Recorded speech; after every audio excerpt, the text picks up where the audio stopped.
So settling into our evening meditation on this last meditation session at our group for the year. We're using this time well to create the right intention to remain focused, attending to the present moment in a mindful way by noticing the ongoing, naturally occurring sensation of our breath, helping to align mind and body in the present moment, helping to disengage from the often activity of thinking, allowing the energy that otherwise gets dispersed and distracted into thinking, using that energy for focused attention,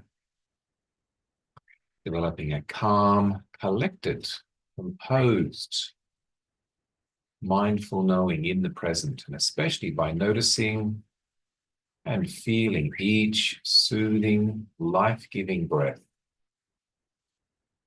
allowing the mind to become calm, quiet, cool, concentrated, enabling inner stillness, silence, spaciousness, perceiving that which we can call the spiritual, that which is beyond the mundane, worldly, even beyond the physical, that spiritual domain of being, calm, conscious, timeless knowing. And before aligning the mind with the sensation of the breath, just relaxing awareness into the body, sensing, feeling this foundation of experience, the body sitting,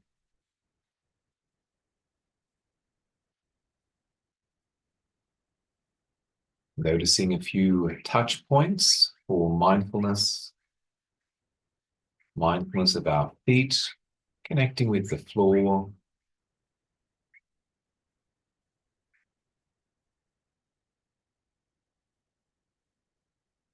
mindfulness of the body connecting with the chair, cushion, or meditation stool.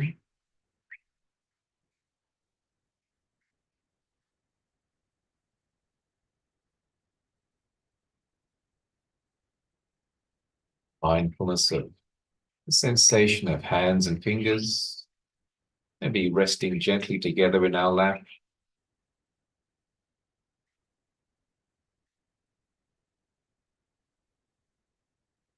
Mindfulness of the air connecting with our face. And the light connecting with the eyes, the closed eyes.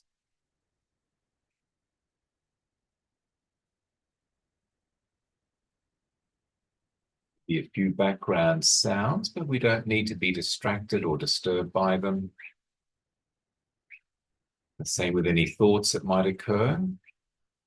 No need to engage them into the activity of thinking. Rather focusing our mind's attention in the present onto the sensation of our breath, naturally occurring breath as we feel it at the nose nostril area, directing attention, sustaining attention, making that a focus to feel each breath, each life-giving breath, honoring life by noticing each breath.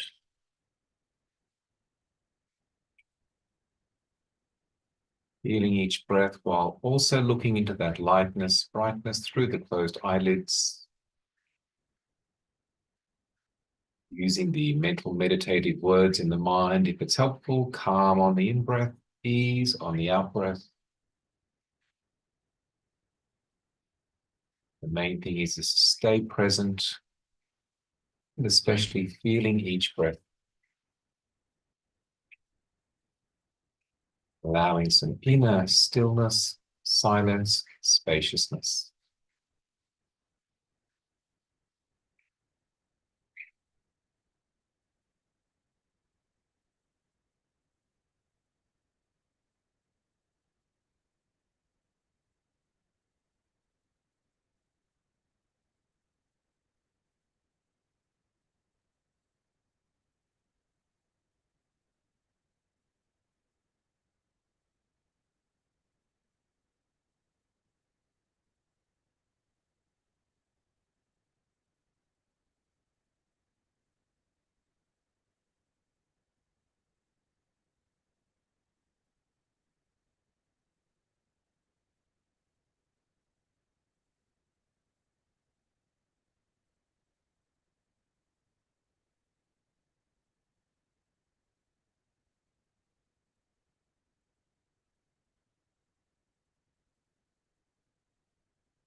Please help yourself to some tea and biscuits.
So our last meditation group for the year.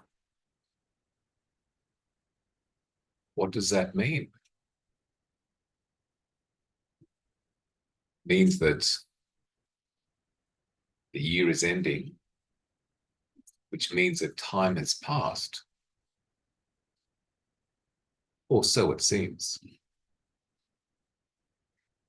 We know that it's always only now. 5 minutes' time, it'll be now. In 5 hours' time, it'll be now.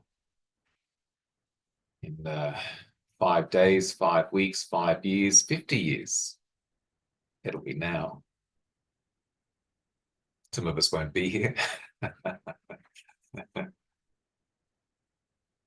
Certainly, I think as time passes, human beings are probably one of the only or one of the significant creatures that is particularly aware of their lifetime, the time of their life passing, and certainly becomes a significant concern.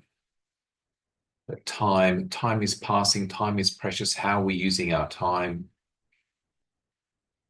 Certainly on the planet, there are creatures that get older than human beings, but human beings do get old, and every year that passes becomes a smaller portion of the time they have lived.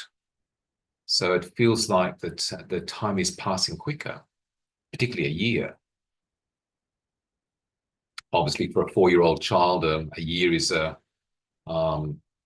quarter of the time they've been alive. But for someone that's 80, a year is an 80th, smaller portion. So it feels like it goes quicker. But certainly the passing and the feeling of time passing is quite relative, depending upon the experience that we're having. So on reflection, this year, 2024, moving towards conclusion. In 2 weeks' time, it'll be the 2nd of January, 2025, in 2 weeks' time. Only 2 weeks' time. And probably for all of us, there'll be a lot of things happening over the next 2 weeks, things that maybe aren't how we usually engage our time. But this year, on reflection for myself, it feels like this year has gone quicker than usual. Certainly, yes, a year older. my 60th year on the planet. So for me, a significant year. I've always sort of sensed being 60, that's significant, that's special. That's coming of age. And this year, myself very much keeping a routine. Things have been fairly routine, nothing out of the ordinary, nothing extraordinary has happened. Very much the day-to-day routine of working, meditation group, monthly retreat sessions. Didn't go away anywhere overnight apart from visiting my brother and mother for a few days. So the year feels like it's gone quickly, which is okay. The highlights of this year for myself have been having Venerable Metaji visit and share some teachings. Also having Ajahn Tiradhammo visit and share some teachings.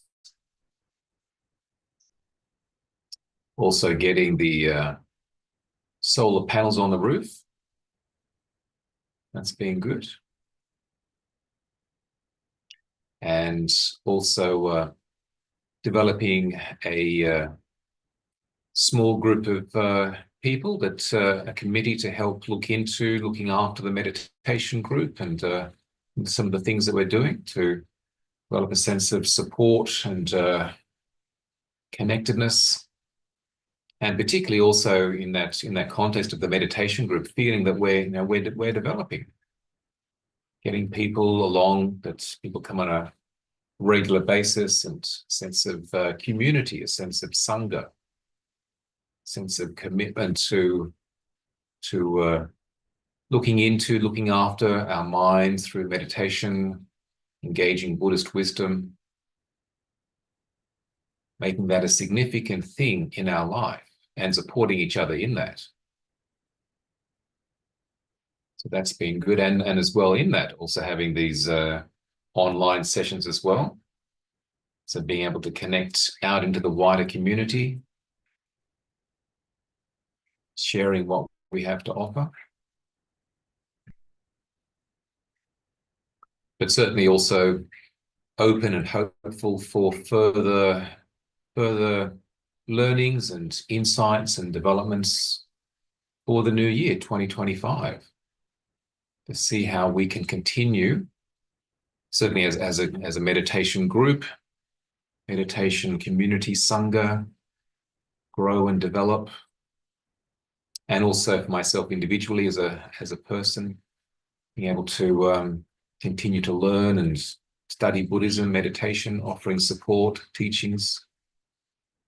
And that's where the Vassa retreat period is good. 3-month block of time to focus in on extra meditation practices, study, learning. And for this year, looking into early Buddhism, the fundamental core teachings and practices, appreciations and perspectives that the Buddha taught and engaged upon to help facilitate the freedom of those interested in engaging the practices. So returning to those fundamental teachings, what were they? What are they? How can we engage them and use them? And not that other teachings, later teachings and later extrapolations, interpretations aren't important, but to know what the fundamentals are and to be able to see whether there is any need for extra sort of altered types of approaches and teachings and practices. I think for myself, as I get older, it feels more like simplifying, refining, less need for various practices, but the more simple ones. It's a bit like the context of psychology, psychotherapy, when there's like significant layers of issues and so forth, then various techniques are really important, so that various techniques to deal with various complexities of issues and so forth. But once things become more settled and the person's feeling more aligned, then a lot of those sort of extra special modified therapies aren't that necessary. Even down to the one main therapy, which is being mindful. Most of our stress and issues occur because we're not particularly mindful. Hence the Buddha's emphasis on the importance of being mindful. His lovely saying from the Dhammapada, which is mindfulness is the path to the deathless. Mindlessness is the path to death. The mindful do not die, but the mindless live as if dead already. So the importance of mindfulness to realize the deathless, nirvana. So that is a fundamental practice, which is what we're doing here. And even just with the simple yet profound practice of mindfulness of breathing, anapanasati. Sure, there's 40 odd different topics of meditation that the Buddha mentioned, but the main one was mindfulness of breathing. Wherever you go, wherever you are, whatever you're doing, you're breathing. And it's coming back to the breath, back to mindfulness.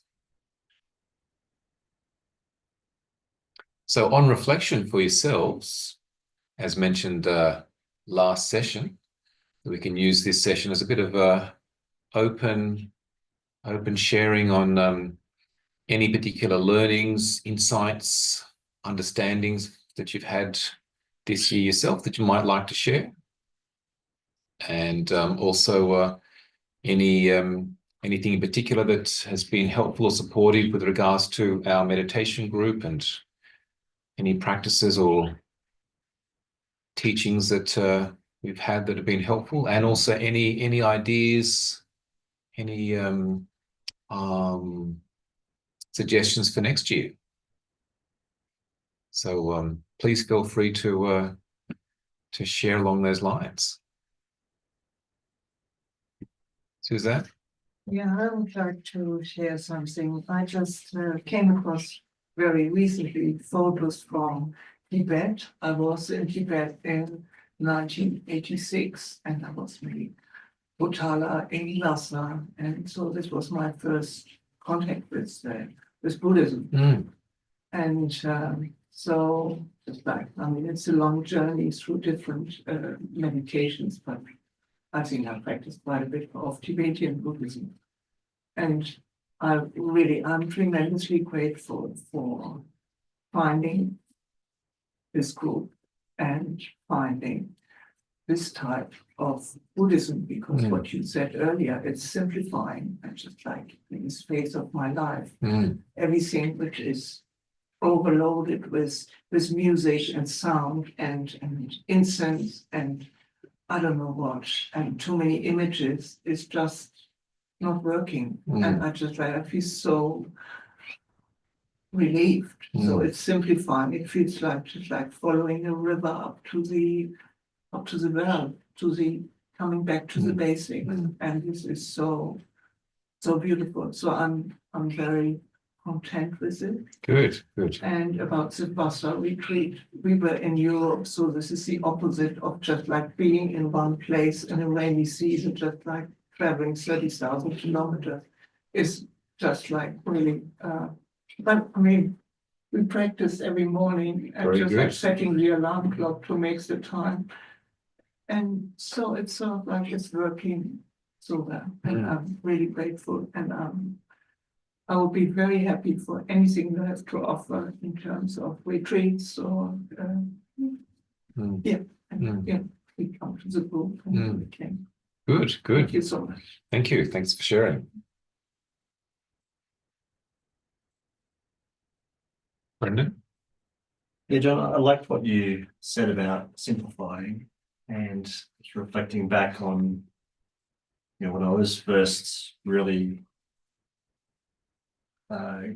becoming more interested in Buddhism and teachings and reading one of the books that you gave me by Ajahn Chah, The Still Forest Pool. Very simple, small book, but was just really struck by how simple his teachings were, and you know, really just focusing on the core messages of, you know, being mindful and just, you know, just this, focusing on what's here now.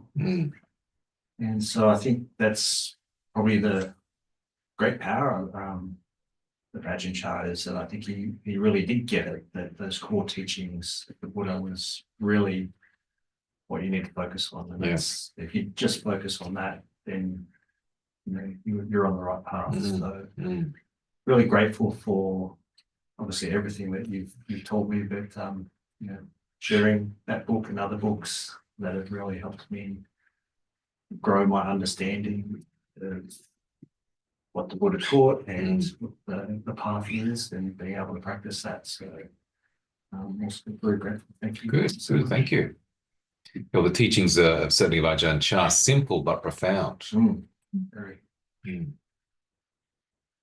Good. Yep. So for me this year, it's sort of, I guess, sort of the realization of realizing the importance of a sangha, and of course the other teachings are important, but yeah, having some like-minded people to practice with, and that's particularly for me because I've been travelling all year and always looking for somewhere that's got some sort of Buddhist teachings and people who are going there who are interested in that. Because generally I find in my day-to-day life I don't come across that. I actually have to seek it out. So yeah, I'm just sort of grateful that I can still come back here and touch base, and I know that this Sangha is here, and you know, sort of going.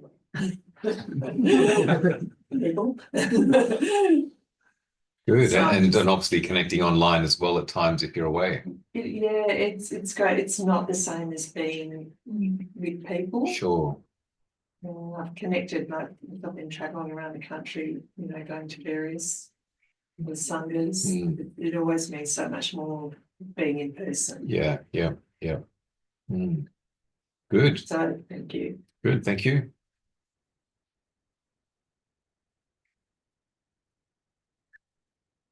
Justin.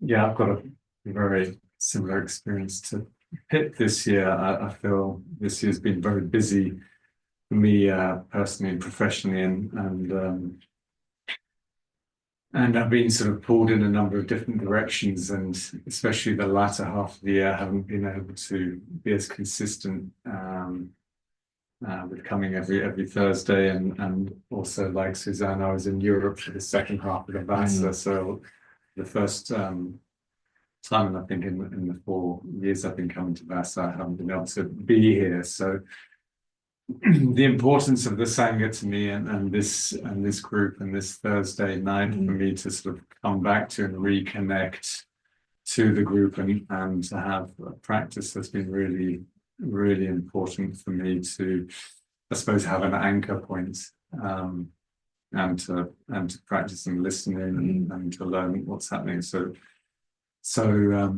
yeah, the importance of the Sangha for me has been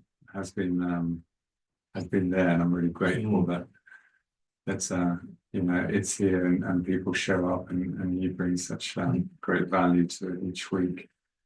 So I really appreciate that, and I also remember Venerable Metaji and Ajahn Dharma's visit, and that sort of coming in of some different energies from visiting monks was a really great start of the year, and I look forward to other times, you know, they come back or other people come back, and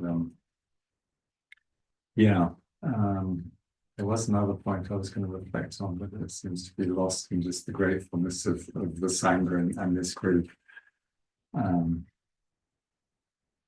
It might come to me, so I might share again. All good. Oh yeah, it was maybe more about next year and future learnings. and things that I was hoping, or that I might put out there that we could maybe look at would be potentially interested in looking more in depth at a particular sutta, something even the Anapanasati. Yeah, You know, we've looked at the 4 foundations of mindfulness, but that can get a little bit more intricate, or the second noble truth and dependent origination, and just sort of delving into that process a bit more. I know that's kind of a big topic. Anatta would be another really interesting topic. I know with Ajahn Tiradama's book, in the process of I making that focus was there too. But also happy for whatever comes up, because there's always a nugget of lots of nuggets of interest. Good. Thank you. I certainly have considered doing something with looking into the Anapanasati Sutta, the mindfulness of breathing discourse, and I was actually thinking of studying that with the Vassa retreat this year. But I looked into some of the writings and some of the articles about it, and it was sort of quite complex. And so I thought, oh, maybe leave it till next time. So we might even make that a bit of for the Vassa retreat next year. That could be an option. Well, it's certainly something that's worthwhile looking into. That whole discourse. There's a lot of practices in and sort of understandings in that particular discourse. And also with regards to Ajahn Tiradama, he sent an email a couple of days ago, and I just sent an email back to him this afternoon and said, please let us know when you can come and come up and stay for a few days and offer some teachings, and so we can work that into the calendar. So hopefully he'll get back to us soon to let us know.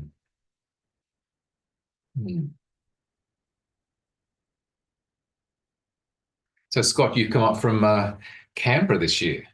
Was it this year you came or last year? Where are we? Almost exactly a year. Almost a year, right? Or maybe exactly a year today. Yeah. Oh, anyway, not exactly. So how's it been for you being up here, sort of living up here, working up here, and also coming to the group? Yeah, we love it here. The group's been as well really important to part of just helping to settle and make it all possible. I think.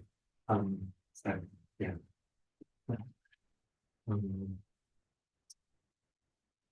I was reflecting about the group as well, and I think I found it's like a weekly reminder of like perspectives and priorities, and I think something that's been coming through for me at least here is it's like a lot of like life, I guess, is always often revolved around trying to survive and be comfortable. And it's like, oh, that's not gonna work. And having that greater orientation or something to guide has been really helpful. Good. That's part of the worth of having a group that we can connect in each week and get some reminders of things that we maybe even already know. Just being reminded and being able to then sort of emphasize those into our day-to-day life and sort of become more and more our natural way of being. I even enjoy a part of my enjoyment of the group is reminding the group of things that I'm reminding myself of. So it's emphasizing my own practice by reminding other people.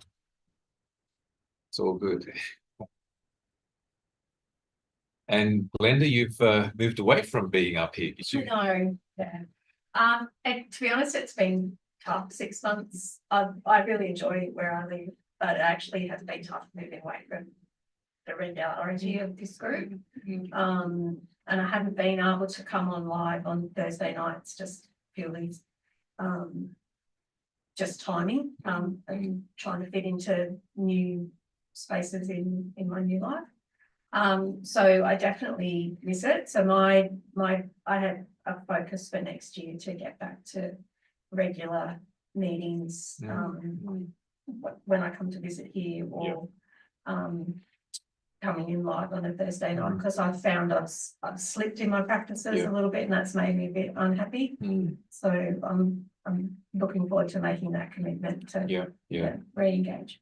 Commitment and right effort, because it's certainly it's easier having a group that you can connect with. It's more challenging and need extra effort if you're away and connecting online and so forth. So extra effort to look after and support your well-being. I kind of miss the every week. I think, like what Scott said, that every week just walking away with like reminders of, you know, thinking right, speaking right, listening right. And so, I definitely miss that. Well, also, if you can't make it online, can't make it here and online, maybe Meg and Clint can say, oh, this week we looked at this. No, they're really good like that. Yeah.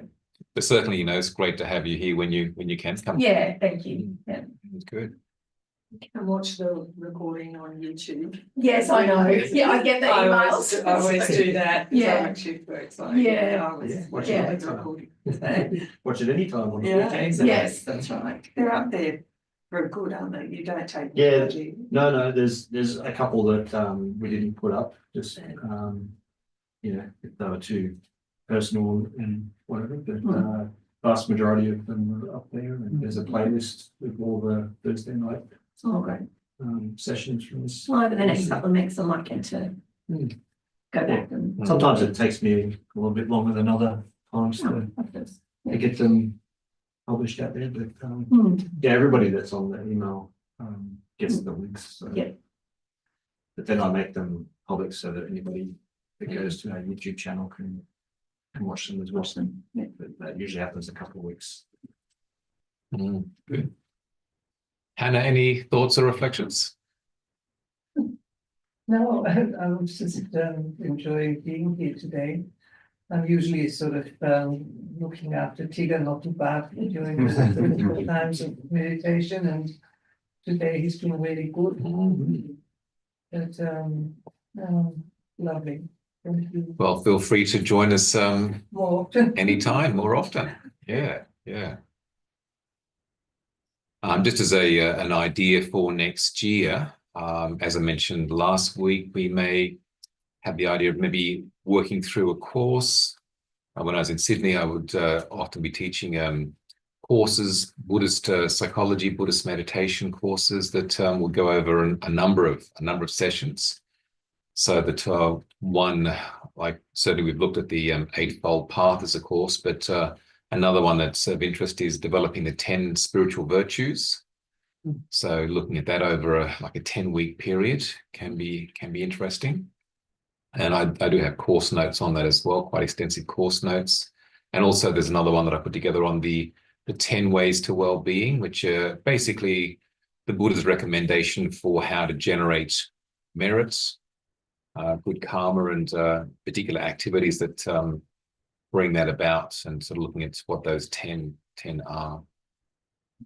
So they're just a couple of suggestions, and also the idea of maybe even having an extra class, meditation group class, a master class, for those that want to sort of look into things a bit deeper, which could be maybe monthly, maybe even like a Monday monthly master class, which could be looking at suttas, looking at a book, have a book that we sort of look at and reflect upon and share ideas about. So that is another option. But certainly, if you do have any ideas or suggestions, feel free to send an email or bring it up in the meditation group. so that we can continue to grow and support each other in our practice. So thank you for being here, particularly keeping the group going. Regularity is really good. There's many people that couldn't be here this evening that also that have come on a regular basis. So it's having people that keep on coming back means that we're doing something right. So it's working and good for people. So that that sense of commitment and supporting each other. It's the more people come supporting each other as a collective, as a group, as a sangha, that's really helpful and becoming energized. That from our sessions, that then helps us in our day-to-day life on the days between, up until the next Thursday. So keeping that going for 2025. Do have a mindful, peaceful, pleasant Christmas, New Year holiday season, and keep up with your meditation practice. And if you are having a bit of a break, can be a good time for doing some reading and doing some extra long meditation sessions yourself, even going on a retreat. There's often sort of retreats happening around this time of year. So see what you can do and supporting yourself and your practice into the new year. So thanks for coming, and have a pleasant evening, and see you next time. Thank you. Thank you.